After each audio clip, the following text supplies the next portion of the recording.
नमस्कार मेरे प्यारे मित्रों। आज हम ग्रामर के मोस्ट इम्पॉर्टेंट रूल्स में से एक रूल के ऊपर डिस्कस करने वाले हैं। इसको मैं मोस्ट इम्पॉर्टेंट इसलिए बोल रहा हूँ क्योंकि जो भी कम्पिटिटिव एग्जाम होती है, चाहे बैंक की बात करें, एसएससी की बात करें, उसमें इसके बेसिस पे क्वेश्चन पूछे जाते हैं। और मैं आपको बता दूं, सिर्फ हम रूल ही कवर नहीं करेंगे। जैसे ये रूल खत्म होगी, रूल 1, इसके ऊपर हम 100 क्वेश्चंस को भी सॉल्व करेंगे।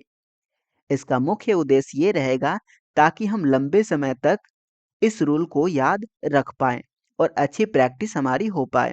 तो ये वीडियो काफ़ी इंटरेस्टिंग होने वाली है, तो वीडियो पे एक लाइक कर दें। अभी तक आपने हमारे चैनल को सब्सक्राइब नहीं किया है तो चैनल को ज़रूर सब्सक्राइब कर लें। और किस प्रकार से इस नोट्स को आप प्राप्त करेंगे, ये आपको वीडियो के अंत में देखने को मिलेगी। तो चलिए हम इस रूल को कवर करते हैं। रूल नंबर 1 में आपको कुछ वर्ड्स दिख रहे होंगे, जैसे everybody everything, somebody something, nobody nothing, anybody anything. जिसमें भी आपको बॉडी दिख जा रहा है, देखिए यहाँ एवरीबॉडी में भी बॉडी लगा है, वो पर्सन के लिए यूज करते हैं हम। किसके लिए यूज करते हैं? पर्सन के लिए। और जिसमें भी आपको थिंग दिख रहा है, वो किसके लिए यूज करते हैं? हम वस्तुओं के लिए यूज करते हैं। यानी जब भी ह्यूमन की बात करें उसमें बॉडी का यूज करेंगे, और जब भी हम किसी वस्तु के बारे में बात करेंगे उसमें थिंग्स का यूज करेंगे। और मैं आपको बता दूं, जो भी ये वर्ड्स आपको यहाँ पे दिख रहे हैं, ये सभी के सभी प्रोनाउन हैं। और कैसा प्रोनाउन है? ये सिंगुलर प्रोनाउन है। कैसा है? Singular pronoun. और आप याद रखेंगे कि जो भी नाउन होता है, प्रोनाउन होता है, वर्ब होता है, या तो वो सिंगुलर होता है या तो वो प्लूरल होता है। यानी वर्ब से हम सिंगुलर बना सकते हैं और नाउन से भी हम सिंगुलर या प्लूरल बना सकते हैं। तो चलिए नीचे हम कुछ एग्जाम्पल को देखते हैं। अब देखिए, पहला एग्जाम्पल आपको दिख रहा होगा, everybody is are ready to do his her work. आपको ये सेंटेंस दिख गया। अब इस सेंटेंस में देखें तो एवरीबॉडी क्या है? एक सिंगुलर सब्जेक्ट के रूप में यूज यहाँ पे हुआ है। और इज और आर क्या है? हेल्पिंग वर्ब है। और हिज और हर भी क्या है? प्रोनाउन है।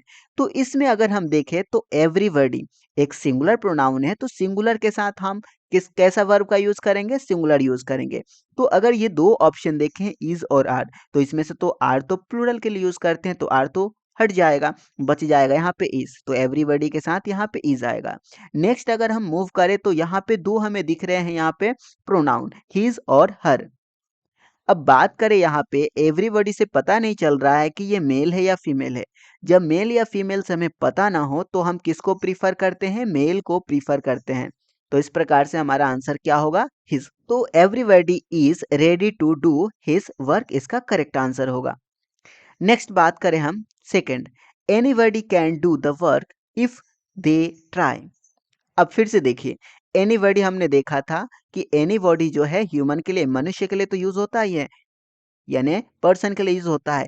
बट एनीबॉडी क्या है? एक सिंगुलर प्रोनाउन है। अब सिंगुलर जब है तो क्या सिंगुलर के लिए आप यहाँ पे यूज करेंगे दे? बिल्कुल नहीं। और मैंने अभी बताया था कि एनीबॉडी से पता नहीं चल रहा है कि मेल है या फीमेल है, तो इस प्रकार से यहाँ पे तो दे का यूज नहीं करेंगे और ना ही शी का यूज करेंगे। हमें किसका यूज करना होगा? ही का। आई होप यहाँ तक आपको क्लियर हो चुका होगा। नेक्स्ट हम बात करें third number, nothing but some books was ever available. Nothing but some books was ever available. तो इसमें बात करें हम नथिंग। अब नथिंग से पता चलता है कि नथिंग किसके लिए यूज करते हैं? हम थिंग्स के लिए यूज करते हैं। और यहाँ पे थिंग्स भी लिखा हुआ है, आप देख सकते हैं सम बुक्स। तो नथिंग के बाद यहाँ पे क्या लगा हुआ है? एक प्रीपोजिशन लगा हुआ है। नथिंग के बाद एक प्रीपोजिशन लगा हुआ है। तो आप याद ये रखेंगे कि जब भी प्रीपोजिशन से दो सब्जेक्ट जुड़ा हो, आप नथिंग भी देख सकते हैं और सम बुक्स भी देख सकते हैं। तो प्रीपोजिशन से जब जुड़ा होगा दो सब्जेक्ट, तो हम किसके अकॉर्डिंग हेल्पिंग वर्ब का यूज करते हैं? First subject. तो इसमें फर्स्ट सब्जेक्ट क्या होगा? नथिंग। इसलिए नथिंग के साथ यहाँ पे हम किसका यूज करेंगे? वॉज का। अब आपको दिख रहा होगा यहाँ पे बुक्स, तो बुक के साथ वर्ब का यूज नहीं करेंगे। क्यों नहीं करेंगे? मैंने आपको बता दिया कि जब भी यहाँ पे प्रीपोजिशन लगा होगा, दो सब्जेक्ट को आपस में कनेक्ट कर रहा है, तो हम जो हेल्पिंग वर्ब लगाते हैं वो किसके अकॉर्डिंग लगाते हैं? First subject. तो फर्स्ट सब्जेक्ट हमारा क्या है? नथिंग। इसलिए यहाँ पे क्या आया? वॉज आया। आई थिंक आपको समझ में आ गया होगा। और आप ये याद रखेंगे कि जो बट जो होता है, बट एक प्रीपोजिशन भी होता है और एक कंजंक्शन भी होता है। अब प्रीपोजिशन की बात करें तो प्रीपोजिशन का मीनिंग होता है के सिवाय, और कंजंक्शन का मतलब होता है लेकिन। तो यहाँ पे किस फॉर्म में यूज हुआ है? ये यूज हुआ है प्रीपोजिशन के फॉर्म में।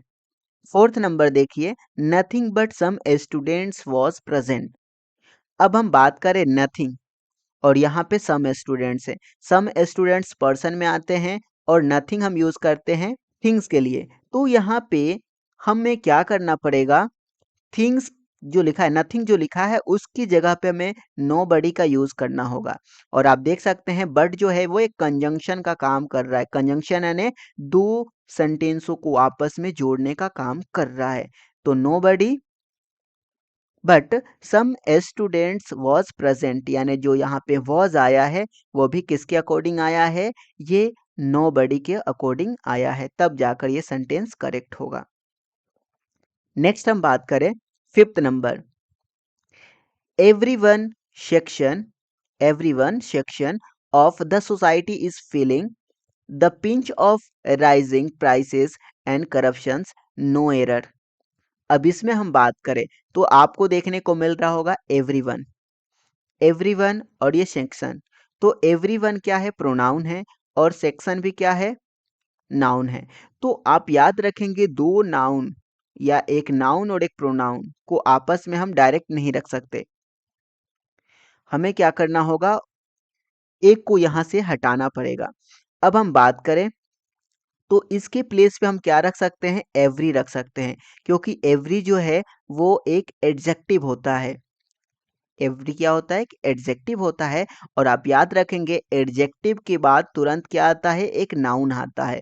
तो हम यहाँ पे रखेंगे एवरी सेक्शन, एवरी सेक्शन।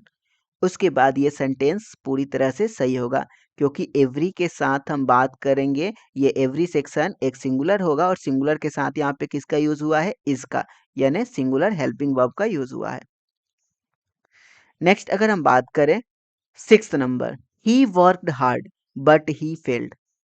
अब आपको यहाँ पे देखने को मिल रहा होगा बट। अब बट यहाँ पे किसका काम कर रहा है? प्रीपोजिशन का काम कर रहा है या कंजंक्शन का काम कर रहा है? तो आप बोलेंगे यहाँ बट कंजंक्शन का काम कर रहा है। क्यों कर रहा है? क्योंकि आप खुद देखिए एक सब्जेक्ट आपको यहाँ पे देखने को मिल गया और एक यहाँ पे वर्ब देखने को मिल गया। जब भी एक सेंटेंस में एक सब्जेक्ट हो एक वर्ब हो तो एक बन जाता है क्लोज, एक क्लोज बन गया। नेक्स्ट बात करें दूसरे बट के तुरंत बाद देखें तो ही लिखा हुआ है एक सब्जेक्ट के फॉर्म में, फेल्ड लिखा है एक वर्ब के फॉर्म में। तो ये देखिए यहाँ भी सब्जेक्ट और वर्ब मिल गया, तो ये दूसरा क्लोज हो गया। और जब दो क्लोज को आपस में एक वर्ड जोड़ता है तो उसको हम क्या बोलते हैं? कंजंक्शन। तो बट यहाँ पे किसका काम कर रहा है? कंजंक्शन का काम कर रहा है। आई थिंक आपको इतना समझ में आ गया होगा। अब एग्जाम में किस प्रकार के क्वेश्चन टैग पे क्वेश्चन आते हैं तो देखिए, जब भी सेंटेंस नेगेटिव हो तो उसको जस्ट अपोजिट हम क्वेश्चन टैग लगाते हैं, यानी नेगेटिव का पॉजिटिव हो जाता है। और जब भी पॉजिटिव सेंटेंस होगा तो क्वेश्चन टैग जब बनाएंगे तो वो किस में कन्वर्ट करेगा? हम नेगेटिव में। तो इस प्रकार से कुछ आप रूल याद रखेंगे जो कि थोड़ा कंफ्यूजिंग है। जैसे समबडी हो और नोबडी हो, ये किसके लिए यूज करते हैं? बॉडी लगा है तो पर्सन के लिए। जब भी हम पर्सन की बात करें तो हमने जस्ट ऊपर देखा था कि ये क्या होते हैं? सिंगुलर होते हैं। बट जब हम क्वेश्चन टैग के क्वेश्चन करेंगे तो उस समय हमें इसको प्लूरल मानना है। क्या मानना है? प्लूरल। इतना समझ में आ गया होगा आपको। वहीं अगर हम समथिंग की बात करें और नथिंग की बात करें, किसके लिए यूज कर रहे थे? हम थिंग्स के लिए यूज कर रहे थे। तो ये हमेशा किस में रहेगा? सिंगुलर में रहेगा। यानी जब हम बात करेंगे किसी पर्सन के लिए क्वेश्चन टैग बना रहे हैं तो उसमें हमें प्लूरल लेना है, सिंगुलर वाला भी है तो उसको प्लूरल मानना है जब ये वर्ड्स रहेंगे। और अगर हम बात कर रहे हैं किसी थिंग्स के बारे में तो उसके लिए हमें किसको कंसिडर करना है? सिंगुलर के फॉर्म में उसको कंसिडर करना है। अब इसके बेसिस पे कुछ क्वेश्चन सॉल्व करते हैं।